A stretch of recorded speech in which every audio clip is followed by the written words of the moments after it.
City, paano ba ano ng magandang umaga sa inyo, Iloilo? Maimbag na aga? Maayong umaga. Maayong umaga. Okay, parang Bisaya lang din yung iba, no? Yung ibang salita, Bisaya lang din. Okay, orientation na tayo. First time po ba natin dito sa ating itinatawag na tinatagong kayamanan ng Iligan City?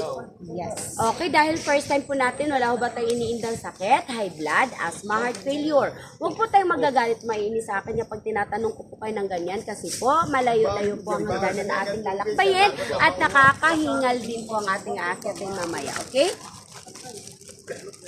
Magandang umaga, Iloilo City. Mabuhay! Welcome to Tinago Falls. Ang ating Tinago Falls ay may haba po ito na 240 feet at may lalim po ito na 90 feet. Ang ating Tinago Falls ay meron itong hagdanan na ating bababain ngayon. Siyempre, mamaya aakyatin na may 355 steps. Kapag tayo nakaramdam o nakaranas ng panghihina o pagkahilo, kailangan muna nating magpahinga at mag-relax muna. Meron po tayong balsa doon, pwede po tayong sumakay ng ating balsa, tumawid po ng ating ilog, ngunit may bayad po ito. Doon lang po tayo makikipag-usap sa mga taong tagahila nito. Ang ating Tinago Falls ay hawak po ito ng Iligan City. Naging boundary po ito ng Limon, Lanao del Norte. Meron po tayong guide.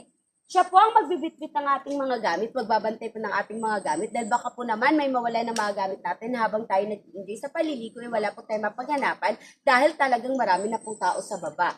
Siya rin po maghahakot o maghihiwa-hiwalay ng ating mga basura dahil hindi po pwede na magtatapon tayo kung saan-saan po lamang sa baba dahil ito po ay may multa. Kung sino sa atin ang makikita o mahuhuli na magtatapon ng kanyang basura sa baba, pag akyat po nila, magbabayad po sila. At higit sa lahat, sila din po ang magbibitbit ng ating life vest pababa at paakyat dito dahil kapag basa na po ito, mabibigat na po ito. Ang ating guide dito ay hindi po nagtatrabaho at may bayad din po siya na 200 pesos bawat isa sa kanila. Kapag maganda naman po ang kanilang serbisyo sa inyo, pwede po ninyo itong dagdagan. Ang kanilang kinikita mula sa inyo, magagamit po nila ito pambili ng ulam bigas para sa kanilang pamilya. At mas masarap naman po sa pakiramdam kapag nakakatulong din po tayo sa iba. Ako naman po ang Miko na nagsasabing, anong halaga ng ating kayamanan kung sa iba'y ipinagdadamot mo naman?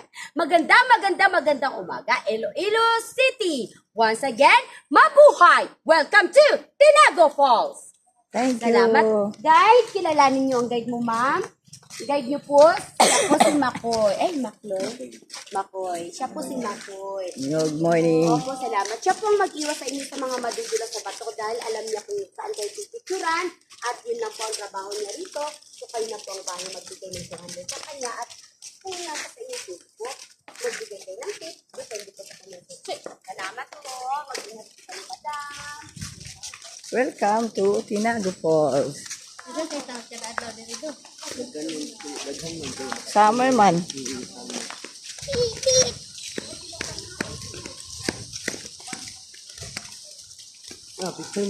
Oh, sige, picture sa aming dong be.